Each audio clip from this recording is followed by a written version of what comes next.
A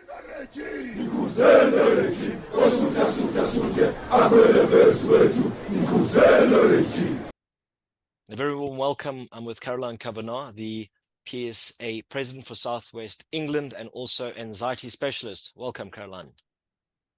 Thanks. It's lovely to be talking to you today, Claudia. Yeah, no, lovely to be speaking to you. And also, of course, you're one of the future PSA Cape chapter speakers. Yeah, I'm really looking forward to that, coming to you in September.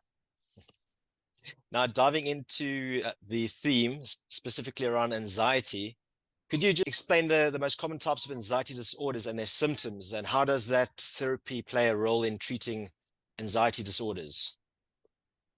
It's a great question, Claudio, and I prefer to stay away from the word disorder. Anxiety is very much a positive thing. Anxiety is what stops us from driving through red traffic lights, putting our hands on things are hot. Anxiety is there to help us survive. It's part of the most primitive survival technique, the fight or flight response. However, when things start to become dysfunctional, it's when anxiety starts to overrule you. So it becomes a power that you respond to rather than being in control of. And it tends to be triggered in two key ways. Most people will be familiar with the fear of judgment. And that's very relevant to public speakers. You know, how the audience is going to judge them. Will they like me? Will they believe in what I'm saying? And again, that comes down to our most primitive survival instinct. When we were cavemen, we had to fit into that tribe, because if you got excluded from the tribe, you wouldn't survive. So we had to fit in and be part of that community, which may mean adapting your behavior or learning skills that you wouldn't naturally want to do to be part of that community. So if you were judged harshly and you didn't fit in, that was a major risk to your survival. So we obviously don't live in caves anymore, but fundamentally the way our neurology works hasn't changed that much over the billion years of evolution. We're just a bit less hairy now because we've got radiators and brick walls to live in. But how our mind works and that fight or flight survival instinct is still very much prevalent and dominant in all that we do. So the fear of being judged is still part of that. I need to fit in. I need to be part of that community as part of my survival. The other area that we have that's triggered anxiety most significantly is the fear of failure. And the two of them are very similar because, again, if we fail and we're not contributing to that community, we risk the judgment of others. So one tends to lead to the other. So they're very closely aligned, but ultimately, all of our anxiety stems back to that primitive fight or flight response. You are at risk. Therefore, do you run away from the risk, the flight, or do you attack that risk, the fight? And in modern days, we have more opportunities to do the fight. We push through the anxiety, we do the talks, we put ourselves in those situations that are uncomfortable. Because again, the reality of what that anxiety is there to do is it supports growth. If you can think back to the first time you got behind the wheel of a car in your first driving lesson, you probably felt very anxious, but you pushed through that anxiety. You went through the lesson, you had another one, another one, another one. And now you can jump in a car and it doesn't stimulate that anxiety at all because you have grown. Driving is now within your comfort zone. So anxiety is there to help you perform to a higher level when you need to be more alert. You need to have your senses more tuned in to face that risk. But as you face it and your skills grow, you become more comfortable and confidence is the result. So as I say, I like to stay away from the labels of disorders because it's more about understanding what's your anxiety there to do for you and where is it becoming overzealous and leading to putting the brakes on your life or creating some of the physiological symptoms that are often attached to the labels related to disorders. And also with the labeling, the risk is then that's what we become. We start labeling ourselves, we define ourselves like that. But absolutely. Yeah, no, thank you for sharing that, Caroline. Now, of course, leadership is a strong interest of mine, and hand in hand with public speaking. Often, leaders required to speak in public to communicate a message or typically around informing or call for action.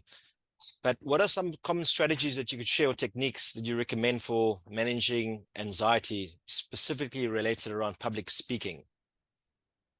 Okay. There are kind of two approaches to that.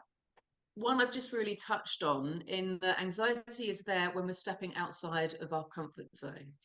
And the way to extend that comfort zone is to develop the skills that mean that that activity is no longer a risk.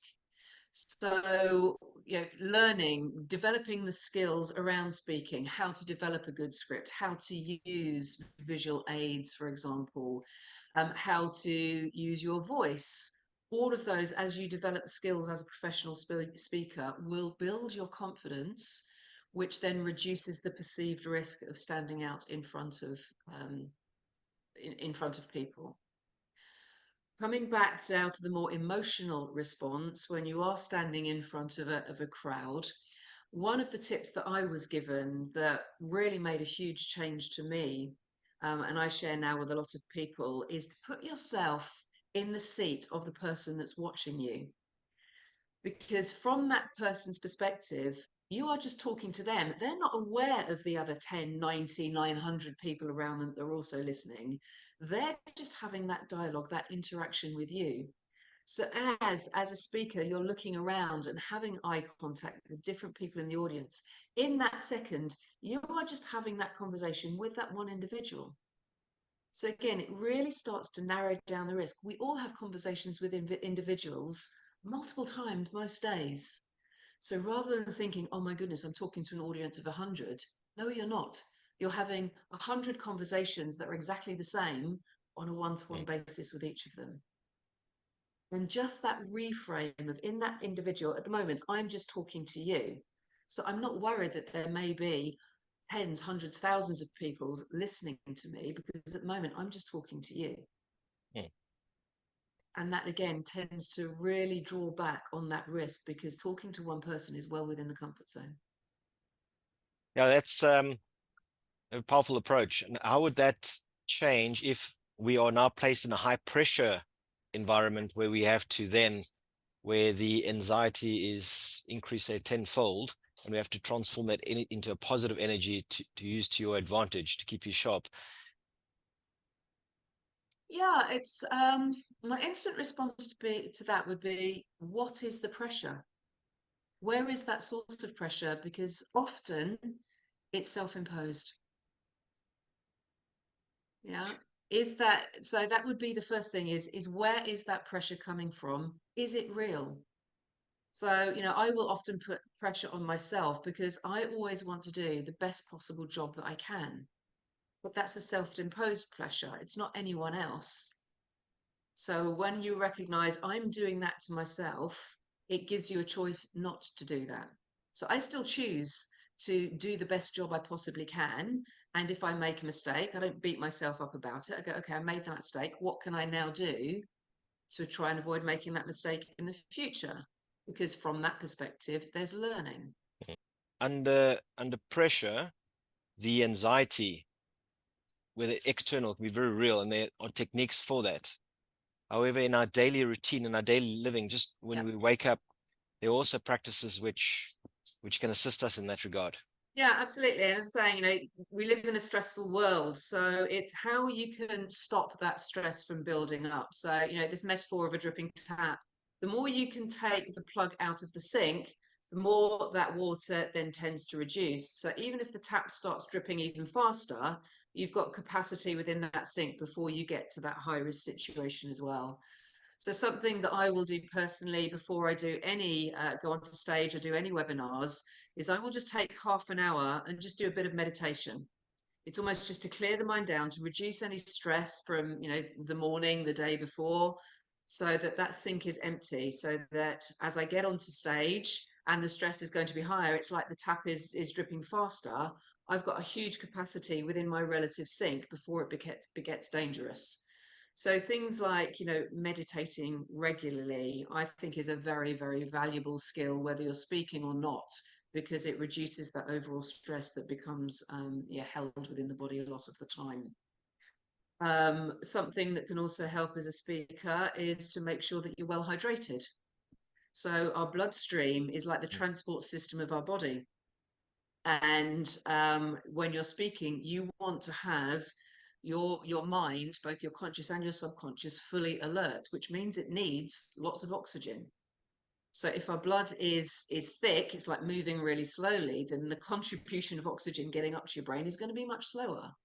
So keeping really hydrated and drinking plenty, I will make sure if I've got a big talk, I will make sure even the day before I drink more than normal to make sure that my body is really, because it takes time to be hydrated. You can't just drink a pint of water and 5 minutes later think it's going to Sure. have made a difference. It takes a little bit of time. And just the obvious things like good sleep. Mm. Sleep is when the body restores itself. So I call them the hygiene factors, just focusing on the basics, good sleep, good hydration, good diet. When those are in place, you've got a really strong foundation that will mean physically and mentally, you are less vulnerable to the stresses in life generally. So often things we don't think about is starting to rehydrate even from the day before, just to prepare our bodies for that. Yeah, Now, yeah. It's almost like, you put, we will put money into a bank because it earns interest and we get more out. But it doesn't yes, earn interest the next day. There is a time lag. So again, invest in your physical health will also support your mental health yes. greatly.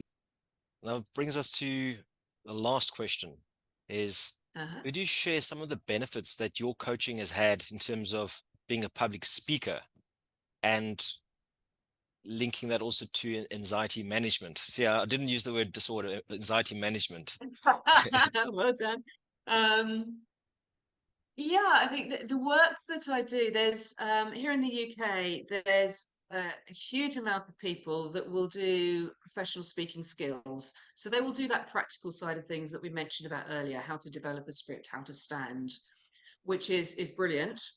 Where I contribute something a little bit different is alongside that, we can start looking at what is actually triggering the anxiety. So we have, as we've already discussed, the natural anxieties of the fear of being judged. But quite often that response will be out of proportion to the real risk. And the mind is a phenomenal thing. It stores all of our experiences. So, for example, with one client I worked with, they had a horrendous experience in the early days of school, being made in the class to look like an absolute idiot, being intimidated by the teacher. So that was stored in the mind as a very traumatic experience. So, whenever the mind, again, its primary role is survival, whenever it picks up on a situation where that risk could be could be similar, it goes into that database of the mind and says, what do I know about this? That trauma is re-triggered. So, and the whole of the body goes avoid, avoid, avoid. The flight is the much more safe response than the fight. So by then going back and therapeutically working on that traumatic response and recognizing you're no longer that 7-year-old person, you're no longer in with that teacher, it's a different situation. You detach the intensity of that emotion so it becomes desensitized, means that when you then stand up in front of an audience, you're not triggered in the same way. So it's really taking down some of the therapeutic approaches to understanding how the mind works, what has gone on in the past that may be triggering anxiety due to the fact that you are then becoming a public speaker. Going back to the timeline and establishing the source of that submodality linked to Yeah, it. Mm. absolutely. Yes, it is. It's understanding the trigger, and it may be something like an acute trauma, or it may be, for example, as a child, I was always told by my mum not to interrupt people. That was rude. So when you hear multiple times as you're growing up, that can actually create quite a jar when you're standing up in front of people and expecting them to listen to you because you'd already been told, I will speak to you when I'm ready. So again, that's a learned behavior. But it Yeah. is just a learning, and you can unlearn things or you can override it with new learning that becomes superior to the old learning. So this is where some of the therapeutic techniques that I will use with people, even if they're not public speaking, can be translated to someone to understand, okay, what is triggering you? to have a higher level of anxiety that is inhibiting your performance rather than supporting it. Very good. And I'd like to thank you, Caroline, for sharing your gift and your very practical applied wisdom for the collective to benefit from it, and also to not only raise the standard of public speaking, but I'll say consciousness in general, for a tool people can use to have a better life overall. Oh, And brilliant. It's I'd like been, to it's thank been you a for pleasure that. talking to you, Claudia. It's been a Thank you. pleasure.